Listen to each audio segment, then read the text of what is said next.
Okay, good morning, everyone. My name's Margot Smith, and I'm the CEO of the RSL and Services Clubs Association. And we're here this morning as part of our Evolve webinar series to talk about latest developments in gambling. I'm joined by three people from a variety of perspectives, which I think is important with what has become a very hot topic right now. So I have the pleasure of welcoming Paul Clarke, CEO of Walgett RSL, of welcoming Anthony Ball, General Manager, Government Industry Relations at Aristocrat, and Brett Boon, Partner, Thomson Geer. So welcome and thank you all for joining us today. Glad to be here. Okay, so I'm actually going to, we're going to go through a few areas, but there's been some recent release of some recommendations and some other pieces of regulatory and legal areas. And so we're going to talk about the general regulatory engagement and environment, the gaming code of practice, the recommendations coming out of the inquiry into money laundering by the New South Wales Crimes Commission, looking at a little bit of changing landscape in other jurisdictions and the general space, and also round out with what does leadership look like and what are our next steps, essentially, what can we do? So, Paul, I'm going to start with you from a gaming code of practice point of view, because I have a feeling we might actually end up there too. And from a practical perspective, you're a relatively small club, but you've done a lot of work in the gaming space.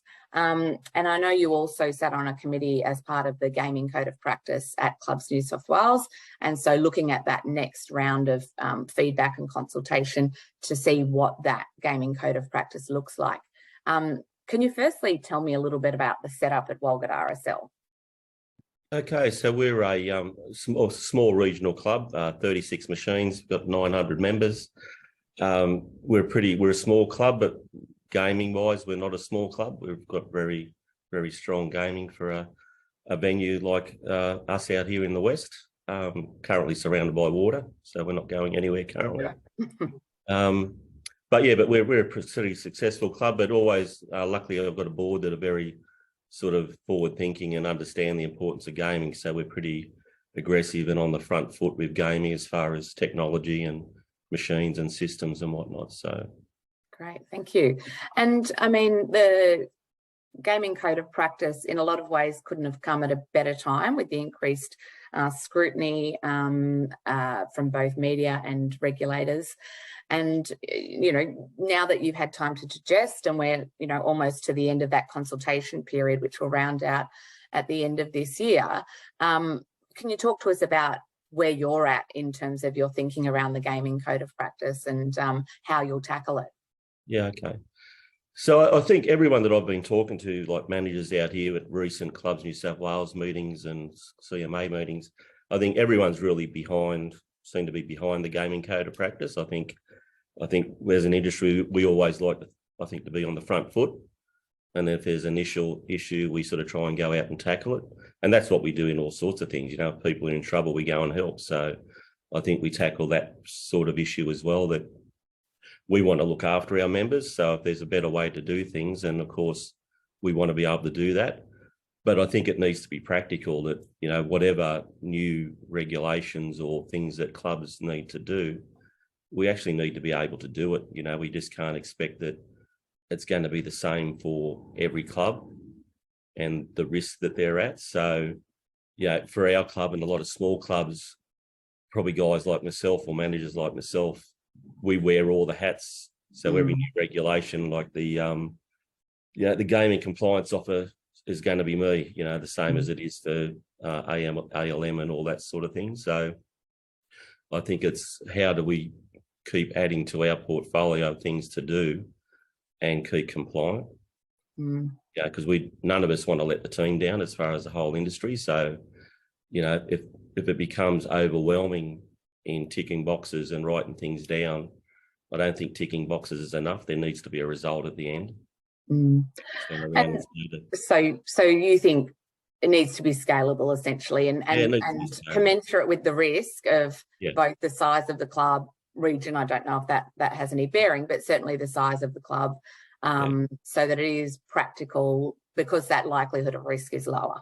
Yeah, that's it exactly. And then also you're spread thinner too. Yeah, and then there's also the financial impact of bringing in new technology like the facial recognition and systems. If a card or a wallet becomes available, well, if a card's forced upon us, I suppose that we don't want, but definitely the digital wallet is something that I think is beneficial for all of us. Yeah. But you were forward thinking from that technology perspective, weren't you? Yeah. Well, we installed a new gaming system a couple of years ago, so I sort of made sure that we were going to invest in a system that was going to be able to do digital wallet and that. So when that come along, we only had to add on that bit of the technology, not start from scratch and buy a brand new system and have to have all that. So we've been sort of working towards being prepared for the changes into the future. Yeah, interesting. Okay, I will say that the RSL and Services Clubs Association fully supports the Gaming Code of Practice, and that we applaud Clubs New South Wales for drafting the code. I think demonstrating our commitment to a set of standards is one way that we can, as an industry, assure the regulators that we have this in hand and that we take our social licence very seriously. So I think whatever happens in the next sort of month or two, some of those tweaks that make it more practical for clubs, I think what we end up with will be a tool that we can rely on to provide assurance to the regulators, and that we make sure that, culturally in clubs, we're walking the talk, that, what we say we're doing is actually what we're doing. Okay, thanks, Paul. I'll probably come back to you later. Thank you. Anthony, I'll shift gears and move to you.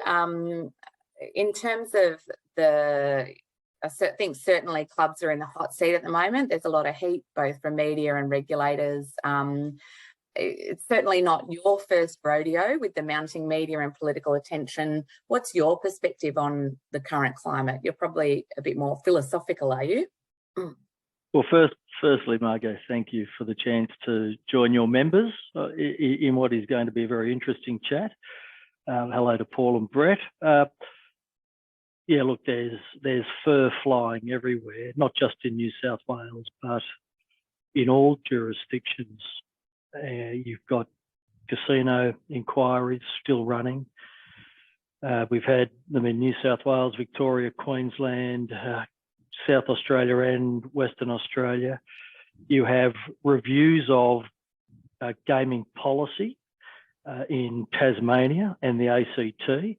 And in both of those jurisdictions, governments are looking at introducing tracked carded play, if you like, and cashless. And then you have this really fierce focus on anti-money laundering, and that's been brought to life very recently by the New South Wales Crime Commission's report into money laundering via poker machines in clubs and hotels. So all of those things together are seeing activity around gambling businesses, around their governance, around their systems, around their attitude and approach to responsible gameplay and to money laundering. It's a once in 10-year event, really, Margot. When you asked me to join you, I had to think about how this works. Usually, every 10 years there is a build-up of momentum and it is released. It's cyclical, and I think your members need to remember that it will pass. Our world will be different, but it will pass and things will settle, relatively speaking. So we're in this really difficult part of the cycle. We've had it with mandatory pre-commitment.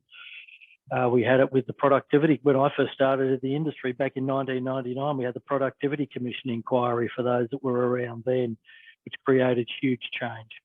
So yes, they're the circumstances. And what we see, as they always do, are governments responding to negative media and outside pressure. All right, they are, they're only human, I suppose, but they're governments. They like to get re-elected and they like to judge the public mood.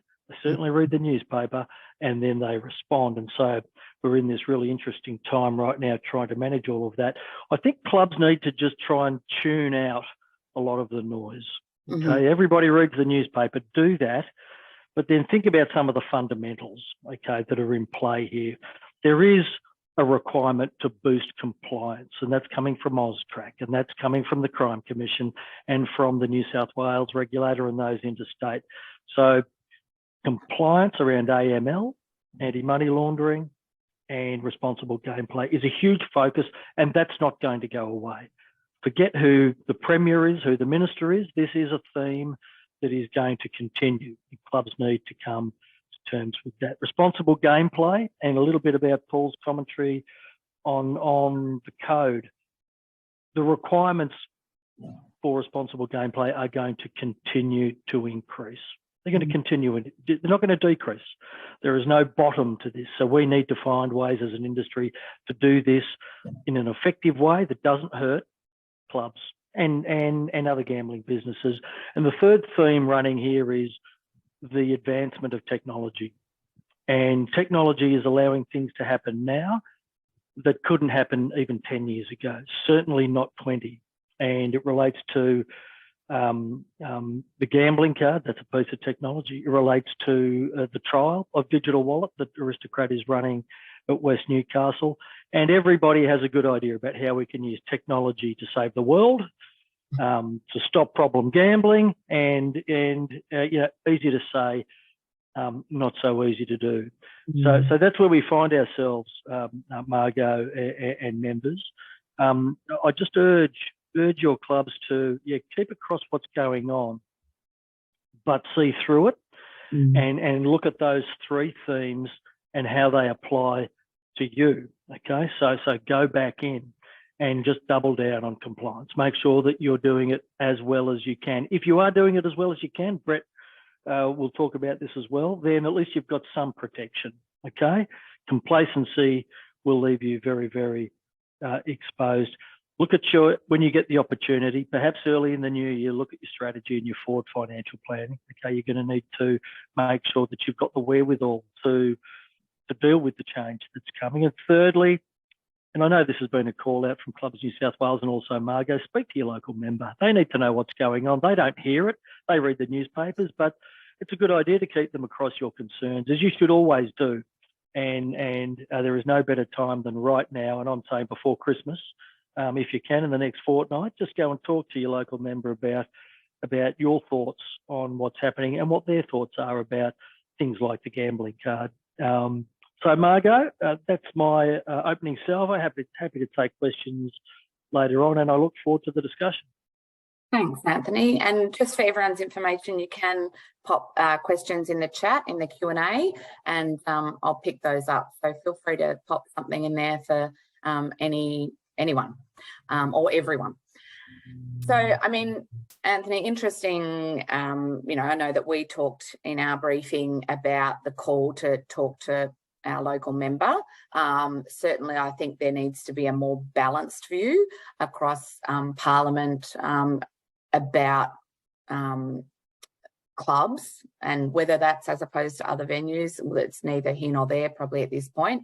But certainly, educating them and informing them about the amount of compliance work that we do, not as a ticker box exercise, as a genuine commitment to our patrons, and making sure that we take that social license incredibly seriously, but also a more balanced view of what our clubs do and who they service, and that without them, we'd have a number of socially isolated groups, so that they are a venue for all of our communities. And maybe we encourage them to come in and have a look and see the various groups that enjoy our clubs every day.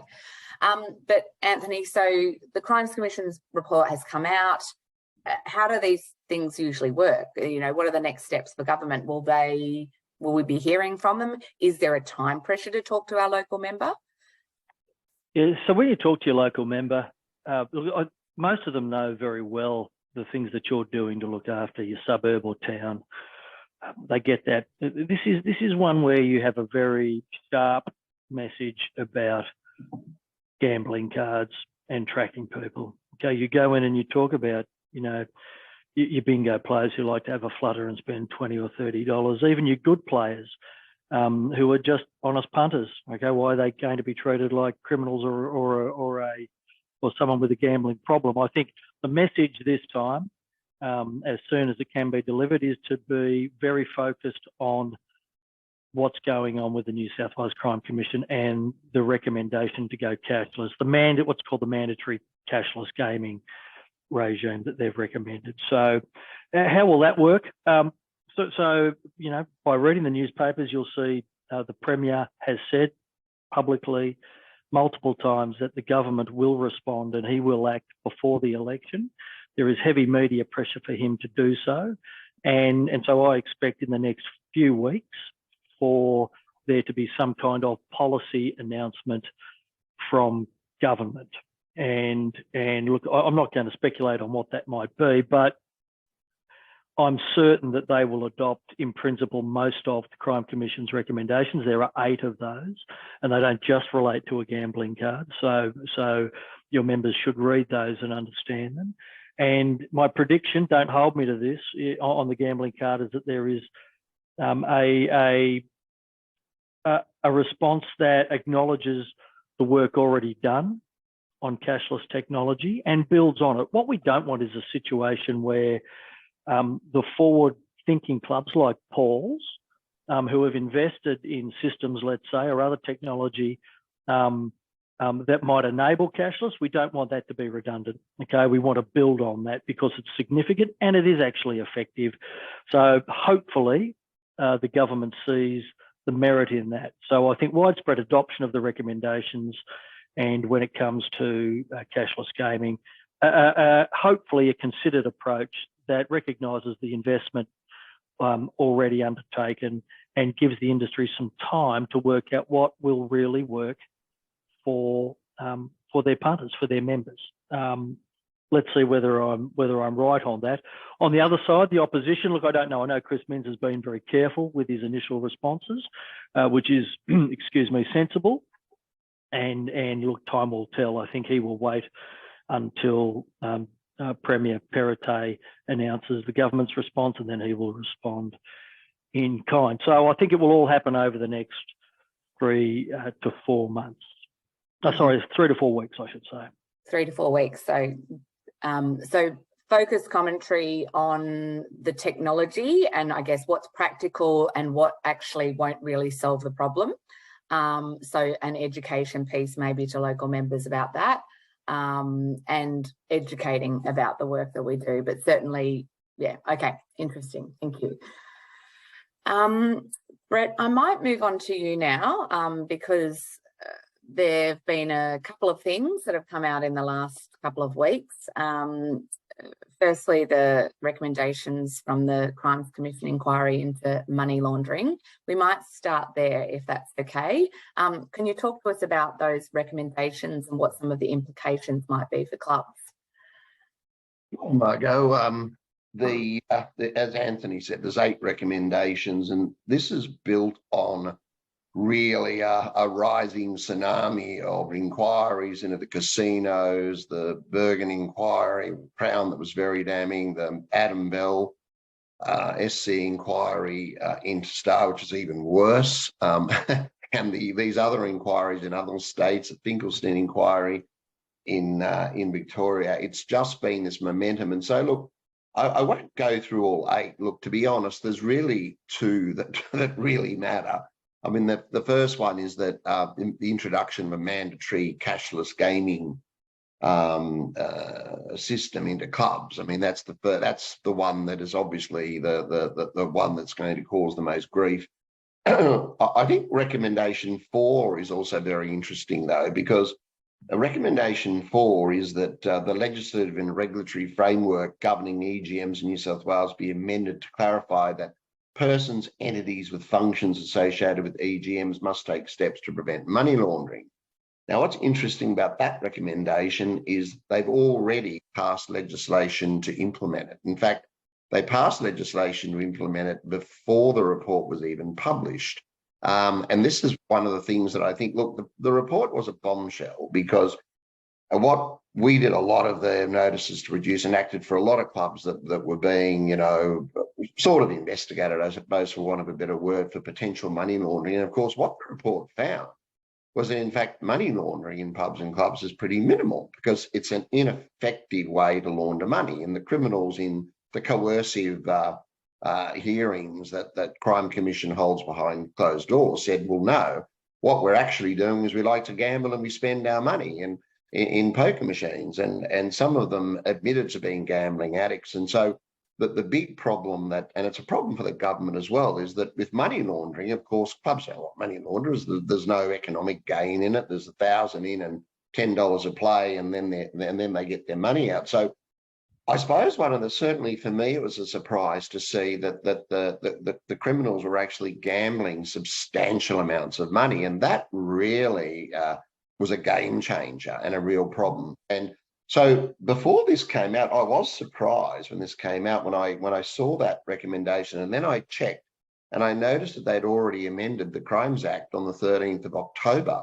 So about 2 weeks before the report was released. And this is something that clubs need to be very concerned about, because what they did is, previously this was more the sphere of federal legislation, and the feds are more concerned with major drug importation and all that. So they amended the Crimes Act to significantly lower the bar and make it much easier to prosecute clubs, pubs, and employees and other persons involved in clubs for money laundering and proceeds of crime.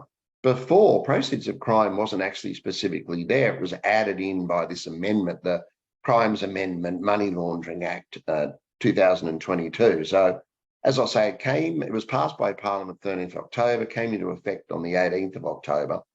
And what they did is they significantly amended the definition of proceeds of crime. Previously, in order for, say, a club gaming manager or a club to be guilty of an offence, they had to know or have grounds to suspect that the money that was being gambled by the criminals was the proceeds of a serious offence, meaning a serious indictable offence. So an armed robbery, a major drug supply. And so the ability to prove that was quite difficult.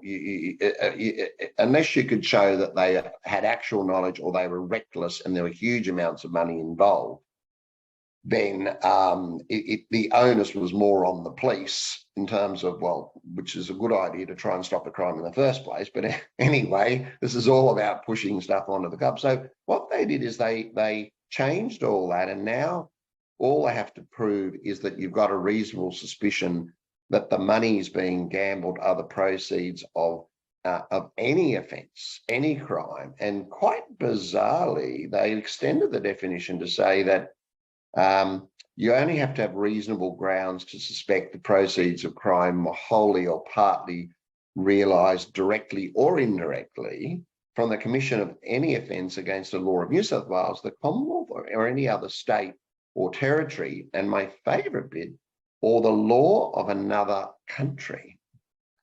Now, from a lawyer's point of view, that's just nuts. I mean, how would you know? I mean, look at the Crown offences in China. I mean, presumably they were offences against Chinese law. But so in a nutshell, they have broadened the ambit of this potential big stick that they can use against clubs and pubs very significantly. And look, what they'll do, recommendation for what they'll do, they'll put some specific things into the Registered Clubs Act. I mean, they say a few things that are wrong in the report. Like, for example, they say in the report there's no bar to clubs expelling members without any disciplinary process. Well, that's just wrong. I mean, as Anthony knows, as a former code administrator, we sat on the code together. I've been on it since 2005, and Anthony had the joy of being the administrator, I think, for quite a long time. 10 years. 10 years. That's what you get actually for helping the money launderers under the Crimes Act.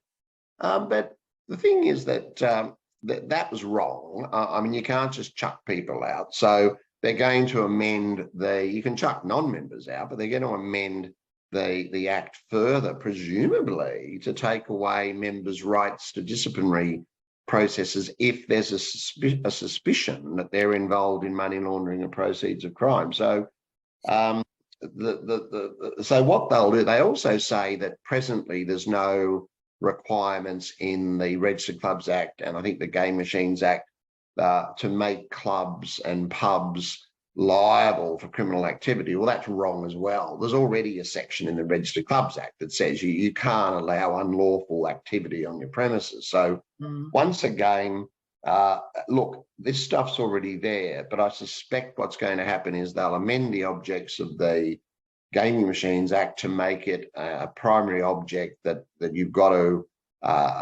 stop money laundering proceeds of crime. Whether they'll go after clubs, I mean, they did drag in some gaming managers and others from clubs in these coercive hearings, which, as I say, are behind closed doors. They're quite scary. I mean, I've had a client many years ago involved in one of them. They can't use anything in those coercive hearings to prosecute a criminal offence. But look, it's huge. I mean, Anthony led the charge very, very successfully on the licence to punt, which Clubs New South Wales had a tremendous victory. And I think this is, I think, probably a lot more difficult because of this bombshell report about money. And as Anthony, it's not only in Australia, it's a worldwide trend, certainly in Western countries, for accountability and to try to stamp out money laundering. So unfortunately, it's a question of how the industry deals with it. And it's good the Clubs in New South Wales are on the front foot with their responsible conduct of gambling, but there's now going to have to be huge work done on detecting money laundering and proceeds of crime in clubs, and that's going to be tremendously difficult. Okay, so I think we'll touch on the global trend around money laundering again in a minute. But so, Brett, to be clear, the new major amendments of the Crimes Act now mean that it's easier to prosecute clubs and staff for knowledge of money laundering or for seeing suspicious behaviour. And there's actual cash amounts or transaction amounts and time that can be served around that. Is that right?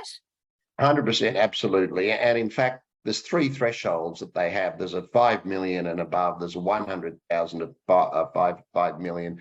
And there's now a threshold of transactions below 100,000. So, and a series of transactions is deemed to be one transaction. So if you've got someone who suddenly, I mean, say you know the members on a disability support pension or something like that, and then they're suddenly gambling thousands of dollars, well, you've now got a problem. The club has now got a problem because they now need to figure out how they're going to satisfy themselves that that money that person's got is not proceeds of crime. And that's why I think this is a much bigger challenge than responsible conduct of gambling. And in practical terms, if they do observe some suspicious behaviour, what would you recommend that clubs do? Well, this is the really difficult thing because obviously anti-money laundering, counter-terrorism financing policies and that will have to be significantly upgraded and enhanced. But I think, as Paul said, I mean, you get this problem with box ticking exercises and this and that and the other thing. And I think that, it's going to be a little bit more difficult. In fact, I think a lot more difficult just to apply a policy. You'll need to have the enhanced policy, but consideration is going to have to be given, I think, on a case-by-case basis. If it's a low-level amount, maybe it's not such a concern. It depends on your knowledge of the member. If you know, for example, the person's a multi-millionaire, successful local businessman, or Ben Fordham was saying today he likes to put some money in the pokies, well, you wouldn't be suspicious. But, I mean, clubs do tend to know more about their members, particularly, I think this is harder in some ways for smaller clubs in the country. If suddenly you've got someone who's spending thousands of dollars and out of the normal play of gaming, you're virtually going to have to drag them aside and say, sorry, mate, you know, we need to know where the money's come from. So look, it's the sort of thing, obviously we can help to some degree. I mean, clubs will have different levels of I suppose, trying to sort this out. Some of it will obviously trigger their policy. There'll be bigger ones. And look, just to give an example, I think why probably one of the reasons this came in is that I had a case just this year where the police pulled a fellow up who was leaving a club. He was driving away. I won't name the club, obviously, and they were actually looking for guns. So certainly there was a bit of form on this guy, but when they searched the car, they found over $200,000 in his boot in cash. A bit suspicious. You don't normally keep that sort of money in your boot. Anyway, long story short, what happened was he said he won it at the club. He had some tickets to prove some of it. I was acting for the club. I had to advise the club, and the club gave the police their records, and the records backed up his claim. He'd won it at the club, and the police had to give the money back. So they confiscated it as proceeds of crime. They had to give it back. Now, I'm sure that's not the only time that that's happened. And that's the sort of thing that would enrage them and would feed into this sort of thing saying, well, we're catching people with this money. They're saying, oh, I won it at the club. And they don't refer to that example, but other examples. And so that's where I think, I don't think, I've been in the industry since 1980, showing my age, and I've seen the panic when random breath testing was introduced, and I saw the panic when smoking was introduced, non-smoking, and I see this as the biggest challenge. I see this as being, I don't think it's insurmountable, and I think, as Anthony says, we have to keep a perspective, but there's a lot to do here on political, ethical and legal fronts. There's a lot of work to be done. Yeah. And I guess that's probably what we need to keep is perspective. So let's say you see some suspicious behaviour, maybe you check in with Brett. I think it's really, ultimately, we do need to keep that perspective. Yep, we're possibly in the eye of the storm given where the election is at early next year, but really our best offence is a defence at this point. It is doubling down on compliance. It is making sure that we're doing everything we can do to assure the regulators that we have this in hand. Now, Brett, I know you touched on before that Ben Fordham came out today calling out the Premier's gambling overreach this morning, which is a welcome sign of support. And I think really we need more of that, so we can mobilise our influence to educate the powers that be that we have it in hand, and that the card itself may or may not solve the issue, but talking about the practicalities and how it works in effect. Probably a good time then to move back to technology, and I've got a question here, Anthony, for you. Understanding the Aristocrat trial, West Newcastle's only recently started. How's the trial going, and are there any trends or surprises that you can share? Thank you for the question. So just let me backpedal a little bit. Look, we all know that the world is going cashless. Playing a poker machine is one of the last ways in Australia that you need to use cash.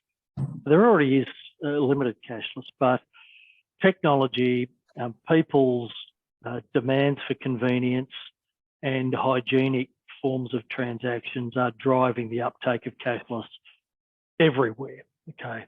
And so here we are, one of the last frontiers, if you like, and that was the reason why the trial was conceptualised, supported originally by Clubs New South Wales and the New South Wales government, and is now in the field. So it's not about responsible gameplay or anti-money laundering, really. It's about introducing a technology that people are going to want to use. I mean, I tell a story about my 19-year-old boy. The only time he picks up a banknote is when I give him one. He uses his phone, and all his mates do too, and they're the customers of the future for us. So there's an existential matter that we've got to deal with. Now, the trial itself, it's hard work, and I think, you know, if Dominic Perrottet was listening to this webinar, I would say it's hard to do. You need to design something that is popular with the player, with the club, and with the manufacturer. If we haven't got something that people would use, if you haven't got a club that will install it and operate it, and if you haven't got a manufacturer who will build it and supply it, you haven't got the technology.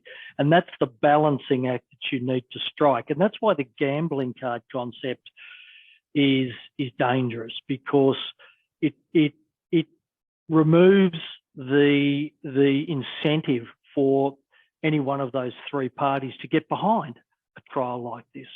Now, we're fortunate we've got a great partner with West Newcastle, Phil Gardner, Jacob Ling and the crew up there, and it's going well. We didn't expect it to receive automatic uptake. There's a really big job educating members, educating staff, getting the technology in, and then starting to recruit people. We need to recruit, I know it's been in the media, we need to recruit about 200 regular players who are prepared to complete problem gambling surveys, be a part of qualitative research. It's a pretty heavy lift because it is being overseen by an eminent researcher.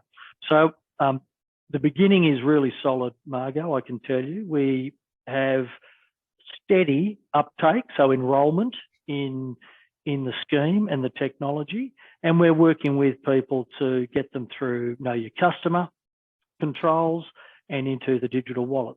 So far, so good. But I just want, you know, Paul, we were chatting about it yesterday. Think about the disruption to your club of Aristocrat rolling in and saying, hey, we're going to take 15 or 20 of your machines and we're going to install a whole bunch of stuff. And then we're going to start talking to your members when they come in. They're probably just coming in for a beer and a meal. You think about the disruption of a trial, and then you expand that out through how many clubs with gaming and how many hotels. So that's why there needs to be something sensible, staged, and acceptable to a whole bunch of important stakeholders. So far, so good, Margot.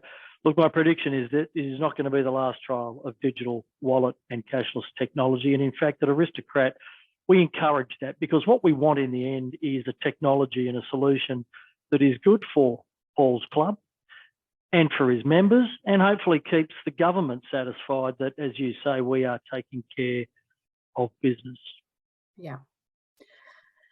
And I think, I mean, we touched before on that global trend of money laundering. So we'll come back to that in a minute. But really, as you said before, Anthony, clubs need to plan for investment in technology and systems, whatever happens, whether or not it rolls out on I mean, you'd know better than I do, 5 or 10 years or 3 to 7 years, I don't know. But there will be technology that we need to roll out. So, you know, think about what that looks like in your strategic plan as a club, but also that disruption and how you're going to manage that. And I think that's the other thing we need the powers that be to be mindful of. What does that disruption look like? What's the impact on clubs, the cost, the time, all of those sorts of things. So like you say, you know, you can't just flick a switch and, you know, you've upgraded the systems. I think it needs to be realistic in terms of what a rollout looks like, what those timings are, what the cost is to the industry, because, you know, we don't want it crippling the industry, and we want it to do what it's designed to do, not just be, you know, for optics that, you know, okay, we've ticked the, you know, solving the problem box, but actually it doesn't work. It hasn't solved anything. Okay, so probably a couple more points. If anyone has any more questions, pop them in the box and we'll answer them. Otherwise, we might wrap up shortly. So talking about, I guess, this global trend in money laundering, and to some extent probably RG, you know, you've seen probably that bigger picture, Anthony, and so it is about that measured response and really just holding our own and really complying in the best way we can. Yeah, that's right. And yeah, this is a global trend where ever since 9/11, really, and the focus on terrorism financing, AML-CTF as we call it, has started to build. And yeah, you know, it's right through Asia, North America, the EU. Every jurisdiction is considering it. It relates to cryptocurrency. It relates to cash transactions. It's complicated, and it's being driven by law enforcement, okay, which isn't usually the part of the government that we deal with. But as you see with the Crime Commission, and more with Austrac, they are the ones who are setting the pace there. So yeah, it's a global trend, but again, you know, clubs, just concentrate on your own business. Okay, get help, obviously. You know, Brett and there are people who know this stuff back to front. The associations are pretty good at providing advice too. Do the best that you can, but make sure that you're doing what you're expected to do, and in many ways, the rest of it will take care of itself. You know, at the state or national level, you know, you see it not just with clubs, but with sports betting agencies. I mean, there was an announcement yesterday that Austrac has launched an investigation into Sportsbet and Bet365. Tabcorp in the past has been fined for AML breaches. It's not just us; it's national. It's across other sectors. It's international. But the best place for clubs to start is in their own backyard. Make sure that they've got their AML policy, their programs and systems in place, and then just keep a close eye on things. You know, and with any luck, and I think the New South Wales government, more than any government in Australia, certainly more than the Tasmanian or ACT government, understands clubs. Right? They've been working around them for a long time, and I think, and I hope, that there is a practical and affordable solution to this, as I said, that hopefully builds on the trials that are in place and gives the industry sufficient time to work out the best solution for its members and gives them time to install it. And look, that's probably helpful context, because I think while we could think that it feels personal sometimes and lament the situation, probably good to have that global context and that rationale, really. So and pair it back to basics and what we can actually do in practical terms. Okay, I don't have any more questions on the chat box, so we might wrap it up in a minute. Does anyone have any final comments? Oh, look, I'd just like to say that I just think it's unfortunate that these amendments were made to the Crimes Act with some haste, in a way that is clearly aimed at pubs and clubs. I mean, obviously the amendment doesn't say that, but it's referred to in the Crime Commission report. And I think it's unfortunate that the standards for proof and the ways in which clubs could be exposed to criminal liability is significant. And I don't want to be the merchant of doom and gloom, because at the end of the day, you know, most laws aren't enforced because there's millions of laws, thousands of laws. But I see that as a big step, because previously this would have been done through either disciplinary complaint by Liquor and Gaming New South Wales brought to ILGA, Independent Liquor and Gaming Authority, or prosecution of people for particular offences. Say you did have a gaming manager or someone that was doing the wrong thing. So I just think that is now whether it'll be used by police, whether it will be used as a big stick, but what I think people have to know, it's a big stick, and it is a game changer. And people, as Anthony said, first stop is people are going to have significantly enhanced money laundering and proceeds of crime, because of course they're two quite different things. And in one way, and I think hopefully Anthony and Paul would agree, it's much easier to pick up money laundering than it is proceeds of crime, because money laundering, someone is playing, usually they're putting a large amount in, playing nothing. We saw cases in the notices to produce that we acted on where some people just didn't play anything at all. They put the money, the 1,000 in, and then they got their ticket straight out. But proceeds of crime is much more difficult because that is just someone gambling and you don't know the source of funds, but you don't know the source of funds for you know, anyone. This is a whole new ball game for clubs because spotting the difference between a problem gambler, a criminal gambler, and a regular gambler who can afford to gamble. And we know there's people. As I say, I've been in the industry for a long time, and there are people that have got a lot of money. They like to play gaming machines, and they will play and lose tens of thousands of dollars quite happily. So I think the CEOs out there would all be sort of wondering, well, wow, that is a different ball game that we're in now. So as I say, I think that, you know, at the end of the day, what I think is interesting, and Grant Eastby mentioned this. Remember Margot, we did a session at the Adelaide conference. What is interesting is he was asked a question in our session about, well, it must have been really hard with all that was going on and the media and the hysteria and all the way the club was being bashed up and that through this whole process, and they were being bashed up. I mean, it went for 2 years. We acted for them. It went for 2 years. And he said, well, actually, no. I mean, it was business as usual. The members were not down on the club at all. The members were very supportive. And the main worry for the members was that they didn't want to lose their reward scheme. So the very thing that they were being attacked for, or one of the things they were being attacked for.